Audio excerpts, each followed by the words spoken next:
حضرت سعد بن ابی وقاص رضی اللہ تعالیٰ عنہ کی حدیث ہے اور سنن ابو داؤد شریف میں موجود ہے۔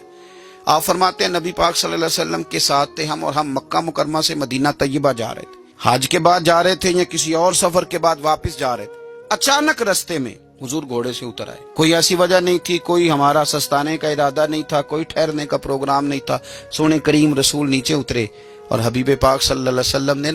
ہاتھ اٹھا کے زمین پر بیت اللہ شریف کی جانب منہ کیا اور حضور نے دعا مانگنی شروع کر دی۔ دیر تک دعا مانگی، پھر حضور سجدے میں چلے گئے اور دیر تک سجدہ کیا، پھر اٹھے، پھر دعا مانگنے لگے، دیر تک دعا مانگی، کہتے ہیں پھر سجدے میں چلے گئے، پھر دیر تک سجدہ کیا، پھر تیسری دفعہ اٹھے، دعا مانگی اور لمبی دعا مانگی، پھر سجدے میں چلے گئے اور دیر تک سجدہ کیا۔ حضرت سعد بن ابی وقاص رضی اللہ تعالیٰ عنہ بڑے جرنیل قسم کے، بہادر قسم کے، لشکر و سپاہ کی قیادت کرنے والے صحابی اور بڑے بیدار مغز، حاضر ذہن رکھنے والے آدمی،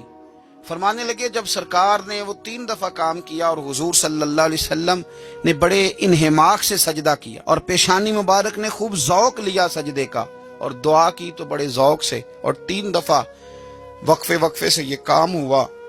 تو جب سرکار اٹھے تو میں نے فٹافٹ عرض کی، میں نے کہا یا رسول اللہ غلاموں کو بھی ذرا سمجھا دیں، ہم تو روز ہی آپ کے جلووں کا نیا رنگ دیکھتے ہیں پر یہ بھی ایک انوکھا رنگ دیکھا ہے۔ فرمائے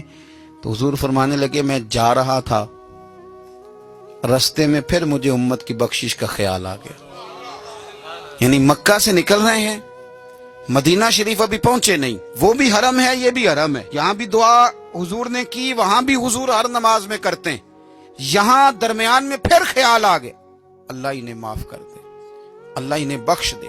تو حضور فرماتے ہیں میں نے ہاتھ اٹھا کے دعا مانگی اور میں نے لمبی دعا مانگی، میں نے مالک کو منایا، اس کریم کو راضی کیا، تو مجھے پیغام ملا کہ محبوب 1/3 امت اللہ نے بخش دیا آپ کی۔ تو حضور فرماتے ہیں میں سجدے میں گر گیا، پھر میں نے دیر تک اس بات کا شکر ادا کیا۔ کریم فرمانے لگے پھر میں سجدے سے اٹھا اور پھر میں نے دعا شروع کر دی،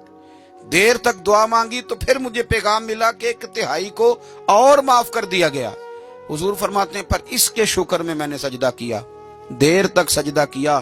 1/3 ابھی رہ گئی تھی۔ تو حضور فرماتے ہیں پھر میں نے لمبی دعا مانگی، پھر لمبی دعا مانگی، پھر لمبی دعا مانگی، دیر تک دعا مانگی تو آ گیا پیغام کہ محبوب راضی ہو جائیں، اللہ نے ساری امت کی معافی کا فیصلہ فرما دیا۔ تو حضور فرماتے ہیں پھر میں نے تیسرا سجدہ کیا اور سجدہ شکر کیا۔ فاضل بریلوی فرماتے ہیں ماہ مدینہ اپنی تجلی عطا کریں،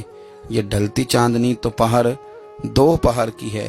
اصل کریم کا کرم وہی ہے جو مدینے والے رسول کی صورت میں ہمیں عطا کیا گیا۔